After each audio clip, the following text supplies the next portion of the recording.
अगर हम play store पर सर्च करें लोन एप्स, तो प्ले स्टोर पर अनगिनत लोन एप्स मिलेंगी जो कि व्यक्ति को पैन कार्ड, आधार कार्ड और केवल एक सेल्फी के बेस पर आसानी से 1000, 2000, 3000, 4000 रुपए का लोन प्रदान करा देती हैं। अब इनमें कुछ ऐसी एप्लीकेशंस हैं जो आरबीआई रजिस्टर्ड है, कुछ एप्लीकेशन ऐसी हैं जिनका रिजर्व बैंक ऑफ इंडिया से कोई लेना देना नहीं है, वो इंडिया से ऑपरेट की ही नहीं जा रही हैं, वो बाहर से ऑपरेट की जा रही हैं। इंडिया में इनका ना तो कोई रजिस्ट्रेशन है, ना कोई ऑफिस वगैरह है। अब इन एप्लीकेशंस का काम यही है, व्यक्ति को 1000, 2000, 3000, 4000 रुपए का लोन दिया, उनसे एक बड़ी वसूली कर ली 7 दिन या फिर 15 दिन के बाद। जैसे उनसे मान लो 5000 रुपए का लोन ले लिया व्यक्ति ने इनसे, अब उससे 10,000 रुपए लोग वसूलते हैं ब्याज पेनल्टी वगैरह लगा करके। जो फर्जी एप्लीकेशन है मैं उनकी बात कर रहा हूं, जिनका कोई रजिस्ट्रेशन इंडिया में है नहीं, वो बाहर से ऑपरेट की जा रही हैं। अब जब व्यक्ति इनके ट्रैप में फंस जाता है तो व्यक्ति देखता है यूट्यूब पर वीडियोस। अब जब व्यक्ति यूट्यूब पर वीडियोस देखता है, भाई यूट्यूबर्स का तो अपना काम है, जो जेन्युइनिटी है, जो रियलिटी है, यूट्यूबर्स पूरे तरीके से रख करके व्यक्ति के सामने चला जाता है, राइट। फिर उसके बाद में जो भी व्यूअर्स होते हैं उनको हेल्प उस वीडियो से हो जाती है। लेकिन उन्हीं यूट्यूबर्स के कमेंट सेक्शन में व्यक्ति लिखते हैं, भाई मैंने तो 35 एप्लीकेशन को लूट लिया, मैंने 1 रुपया नहीं दिया और मेरा कुछ भी नहीं उखाड़ पाए ये लोन एप्स वाले, राइट। कुछ व्यक्ति लिखते हैं, मैंने लोन ऐप से 80,000 रुपया लूट लिया, मेरे ऊपर किसी प्रकार की कोई भी कानूनी कार्यवाही नहीं हुई। कुछ व्यक्ति कुछ लिखते हैं, कुछ व्यक्ति कुछ लिखते हैं। लेकिन अगर मानो कोई व्यक्ति नया है और उसको लोन ऐप्स की कोई खास जानकारी नहीं है, उसको नहीं पता कि वो लोन आरबीआई जिसकी बात कर रहे हैं वो आरबीआई से रजिस्टर्ड है भी या नहीं है, उसको कोई खास जानकारी नहीं है, और वो व्यक्ति प्ले स्टोर पर सर्च करे लोन ऐप्स और वो ले ले किसी RBI registered mobile loan app से लोन, एग्जांपल के लिए हम किस्त को ही रख लेते हैं, और उसने उसको 15 दिन के लिए लोन दे दिया। अब उसकी मनसा तो ये पूरी हो गई कि भाई फर्जी एप्लीकेशन है, फेक है, मुझे कोई पेमेंट नहीं करना है इसका, ठीक। अब 15 दिन बाद जब वो व्यक्ति पेमेंट नहीं करेगा तो क्या क्या समस्याएं क्रिएट होंगी उसके सामने। सबसे पहले तो उसका सिबिल जो है वो गिरना शुरू हो जाएगा, सिबिल जो है वो डाउन होना शुरू हो जाएगा, राइट। फिर दूसरी दिक्कत ये बनेगी उसके सामने, रिकवरी एजेंट कॉल करेंगे, उसे बहुत ज्यादा परेशान करेंगे। फिर तीसरी दिक्कत ये बनेगी, जब वो भुगतान नहीं करेगा रिकवरी एजेंट घर पे भी आ जाएंगे। अब व्यक्ति ने तो ये सोचा था कि यार ये फर्जी एप्लीकेशन थी, फ्रॉड एप्लीकेशन थी, ये आखिर क्या हो गया। इस तरीके से व्यक्ति फंस जाएगा इस ट्रैप में।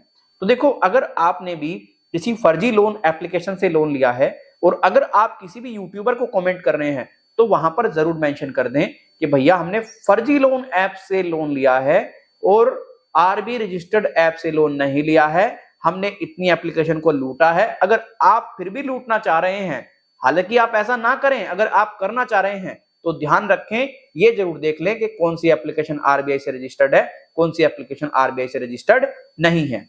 अब देखो, जो एप्लीकेशन आरबीआई से रजिस्टर्ड नहीं है वो आपका कुछ भी नहीं बिगाड़ सकती, वो आपका कुछ भी नहीं कर सकती। आप लोग सभी जानते हैं हमारे इंडिया में जो है आजकल जो भी बाहर से पेमेंट आती है उस पर पूरे तरीके से साइबर क्राइम जो है नजर बनाए रहता है। अगर आप किसी फर्जी लोन एप्लीकेशन से लोन ले लेते हैं और आपके अकाउंट में पैसा आ जाता है और कल को पुलिस आपसे इन्वेस्टिगेशन करती है, किसी कारणवश आपके अकाउंट को पुलिस फ्रीज कर देती है, तो आपको दिक्कत परेशानी बन सकती है। आप जवाब नहीं दे पाएंगे आपने क्या किया, क्योंकि क्या होता है, ये जो एप्लीकेशन है ये अपने आप को डिसेबल भी कर लेती हैं और आपके पास पूरा प्रूफ नहीं होता है कि भाई आपने तो उस ऐप से पैसा लिया है।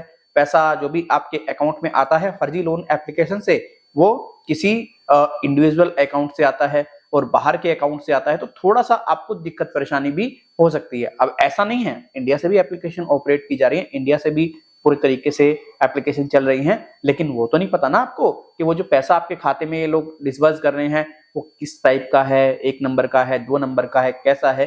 फालतू में आप झमोले में फंस जाएंगे।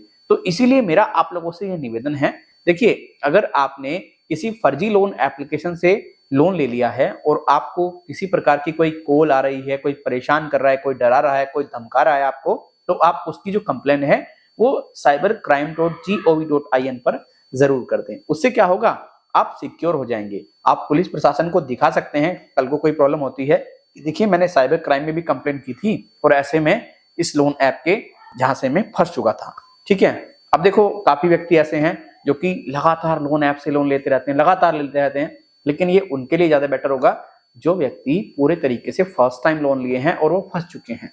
अब जो व्यक्ति लगातार लोन ले रहे हैं ऐसी लोन एप्लीकेशन से, अगर कोई कल को बात होती है, कुछ इन्वेस्टिगेशन होती है इनके ऊपर, इनकी कोई शिकायत करता है, तो पुलिस तो देखेगी भाई इस अकाउंट से कहां पर बैलेंस ट्रांसफर हुआ है, कैसे हुआ है, क्यों हुआ है, सारे चीजें जो है पुलिस जो है अच्छे तरीके से जांच करती है। वो वाली कहावत आपने सुनी होगी, पुलिस अच्छे तरीके से रस्सी का सांप बनाना जानती है। तो अब आप देख लीजिएगा आप कितनी बड़ी समस्या में फंस सकते हैं। अब देखो, अगर आपने फर्जी लोन एप्लीकेशन से लोन लिया है, आप एक साइबर क्राइम में कंप्लेन करें कि मेरे को ओरिजिनल लोन ऐप समझ रहा था और मेरे को इन्होंने लोन दे दिया है और मेरे को परेशान कर रहे हैं, बस सिट, कुछ नहीं करना आपको, बात खत्म। ठीक है। अगर आपने जेन्युइन लोन एप्लीकेशन से लोन ले लिया है जो आरबीआई से ऑथराइज है, तो देखो उसमें मैं आपको ऑलरेडी बता चुका हूं, आपके सिविल पर इंपैक्ट पड़ेगा और इससे ज्यादा कुछ नहीं होगा।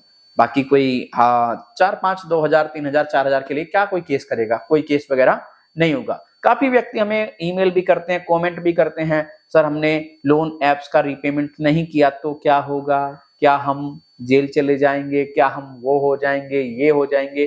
देखो, अगर आप फर्जी लोन एप्लीकेशन से लोन लेते हैं तो आप जरूर फंस सकते हैं अगर आप प्रॉपर पुलिस में कंप्लेंट नहीं करते हैं। यहां पर वही व्यक्ति पूरे तरीके से फंसेगा जो व्यक्ति सही नहीं है, जो व्यक्ति फ्रॉड है, जो व्यक्ति पूरे तरीके से लूटना चाह रहा है कंपनीज को, जो मतलब चाहे वो लीगल कंपनी हो चाहे वो इलीगल कंपनी हो। खैर इलीगल कंपनी तो खैर क्या उखाड़ेगी, बस वो ये पचड़े में पड़ जाएगा व्यक्ति खामा, लेकिन लीगल कंपनी उखाड़ सकती है उस व्यक्ति का जो लूटना चाह रहा होगा। तो मैं आप लोगों से ये रिक्वेस्ट करूंगा, अगर आपने फर्जी लोन ऐप से लोन लिया है तो 1 रुपया वापस मत करो, सोच जाओ आपका लोन माफ हो गया, बट साइबर क्राइम में बार बार मैं कह रहा हूं कंप्लेन कर दो। और अगर आरबीआई रजिस्टर्ड लोन एप्लीकेशन से आपने लोन लिया है तो आपको डरना घबराना कतई नहीं है, टेंशन फ्री रहना है, बस जब भी पैसा हो रीपेमेंट कर देना है, दैट्स इट। इससे ज्यादा कुछ नहीं करना है आपको। तो आशा करता हूं ये वीडियो आपके लिए काफी ज्यादा हेल्पफुल रही होगी। अगर ये वीडियो आपके लिए हेल्पफुल रही है, वीडियो को आप लाइक करके जा सकते हैं। हेल्पफुल नहीं रही है, वीडियो को आप डिसलाइक कर सकते हैं। कोई सुझाव देना चाहते हैं, ईमेल और कमेंट के जरिए दे सकते हैं। आप में से काफी व्यक्ति ऐसे होंगे जो हमसे पर्सनल में बातचीत करना चाहते हैं, हमें कुछ बताना चाहते हैं जो भी उनके साथ में इशू क्रिएट हुआ है, तो आप लोग हमसे अपॉइंटमेंट फिक्स करा सकते हैं हमारे इस नंबर पर मैसेज करके। जैसे अपना नाम, अपना मोबाइल नंबर प्लस आपका जो करंट इशू है वो आपको हमें सेंड करना पड़ेगा व्हाट्सएप पर। ये हमारा व्हाट्सएप नंबर है, ध्यान रखें। कॉल वॉल करेंगे कोई जवाब नहीं मिलेगा। अगर आपका लोन 1 लाख रुपए से ऊपर का है तो देखो दोस्त, आपको यहाँ पर चार्ज पे करना पड़ेगा। अगर 1 लाख से नीचे का लोन है तो कोई चार्ज नहीं है, फ्री ऑफ कॉस्ट हम आपको गाइड कर देंगे। तो चलिए फिर मिलेंगे किसी और वीडियो में। आपका जो क्वेश्चन था कि हमने लोन एप्स का रीपेमेंट नहीं किया तो क्या हो सकता है, पूरा डिटेल में मैंने समझा दिया है।